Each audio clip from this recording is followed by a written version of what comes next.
look, as I've said before, and I think it's pretty obvious at this point, it is difficult for me to get excited about Star Wars. Watching Star Wars as a brand decline over the past 5 or 6 years has possibly been one of the wildest experiences of my life. It's something that I will one day write a book about.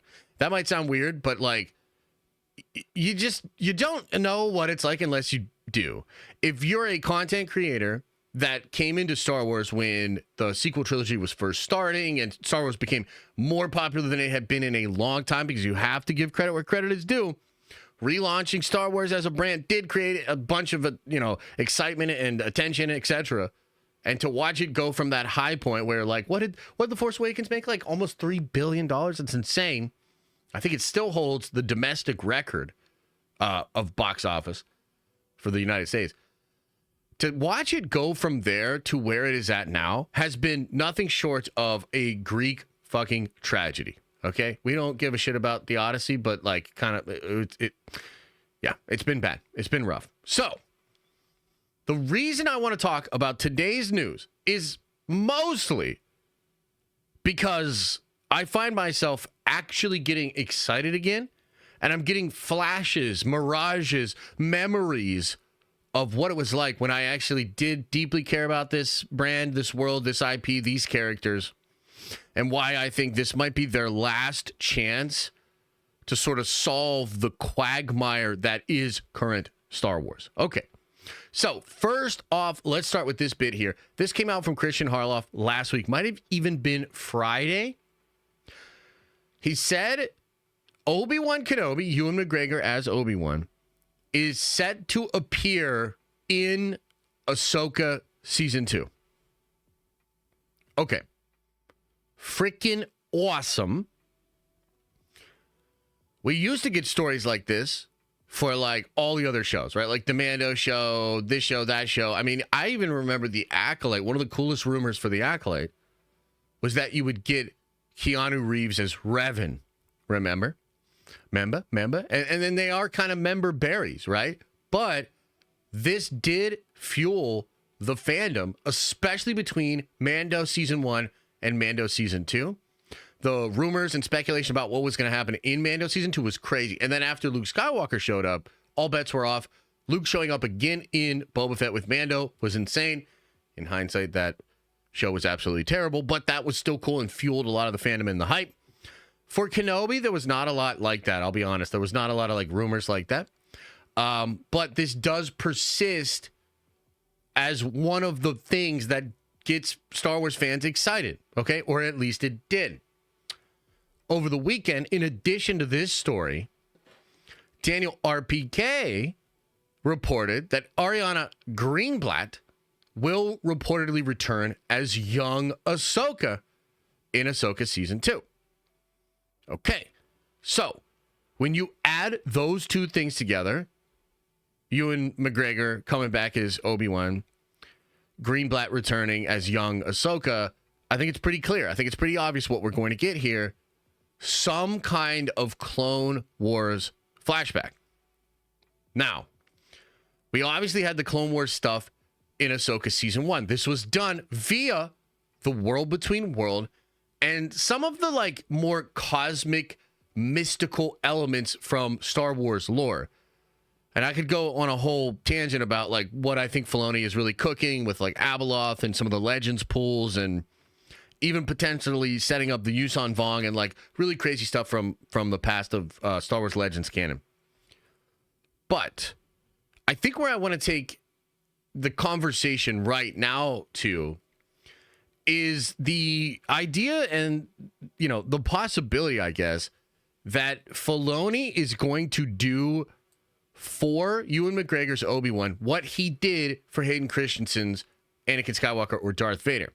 And what I mean is, like, the Kenobi show was heralded as this returning of these two iconic characters. They sort of wheeled this thing out to be a celebration of that relationship, that brotherhood, that betrayal, that pain, those characters, those amazing characters.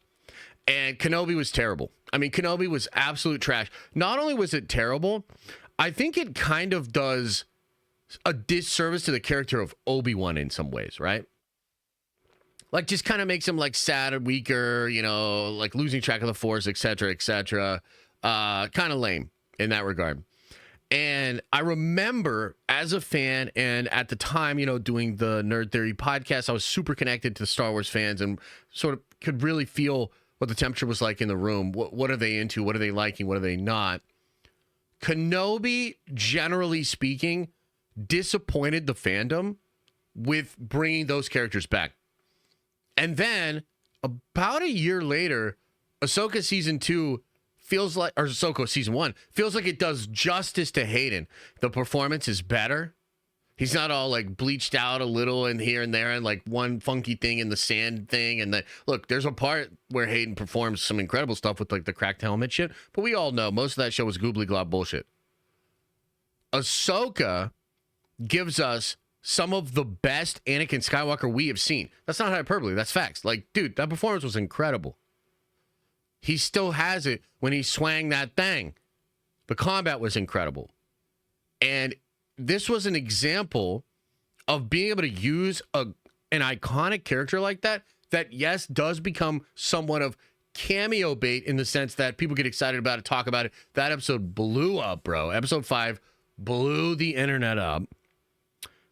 But it was also story-driven. It had to do more with actual Ahsoka, her arc, and her understanding of what the dark side and light is, right?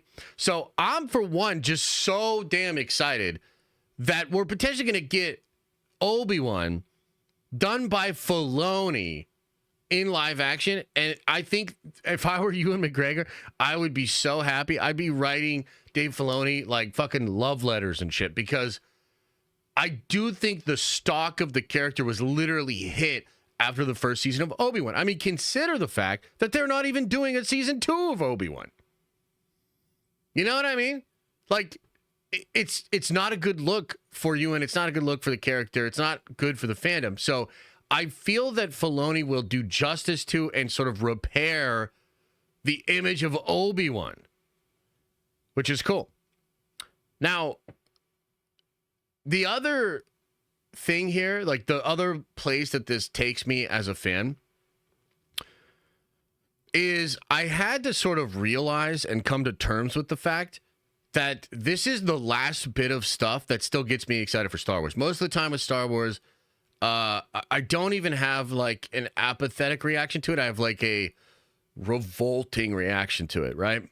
So I go super hard on them when something goes wrong, when they announce the 30th movie that's probably not going to come out, when Acolyte gets canceled, when Skeleton Kids opens for even fewer viewers than Acolyte, et cetera, right? Like I'm dogging on these people. I don't like Star Wars. I actively dislike it.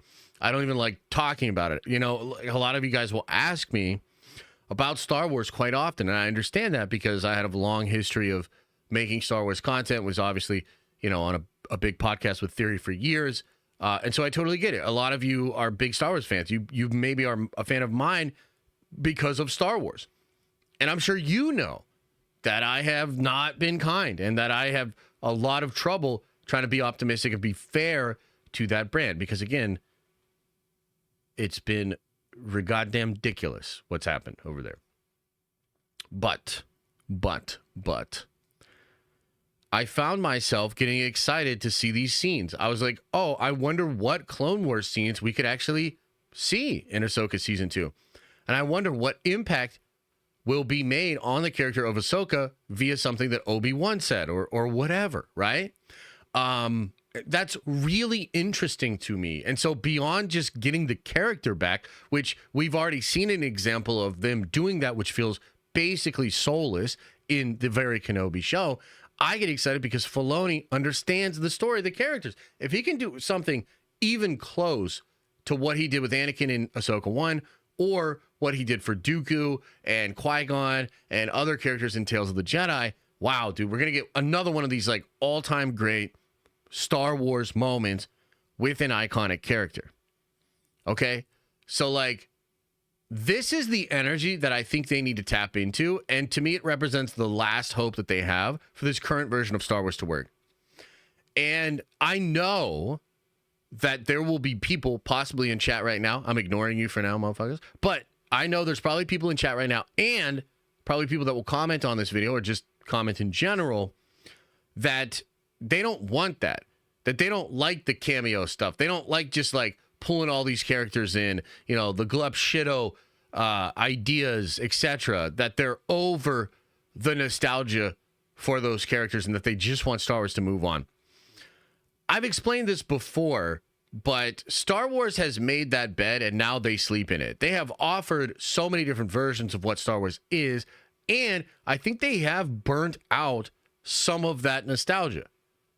You know, we just talked about the other week a KOTOR show that's coming out, and people are like, for me, I'm like, brother, I don't even care. And that's so sad. I think if this show is doing stuff like this and it still bombs, if it gets terrible viewership, it's a sign that it is truly cooked, that it is truly over. If Luke Skywalker is maybe in Mando Grogu or, you know, a whole bunch of other characters that we really like or whatever, and it still doesn't perform, it is Jover. Like, it is all the way over. They are all the way cooked. Because what that would mean, basically, is that they have tapped the fandom and the overall audience out. They're tapped out, bro. Like, if Luke goddamn Skywalker, if Obi-Wan fucking Kenobi, if Anakin the Chosen One Skywalker, I mean, how loaded is this second season of Ahsoka, man? Like, they're throwing everything that they have at this show. For me, I'm like desperately hoping that it works, that it connects with people, and that it's awesome, because it's the last thing I care about with the current version of Star Wars. It's the only thing I care about.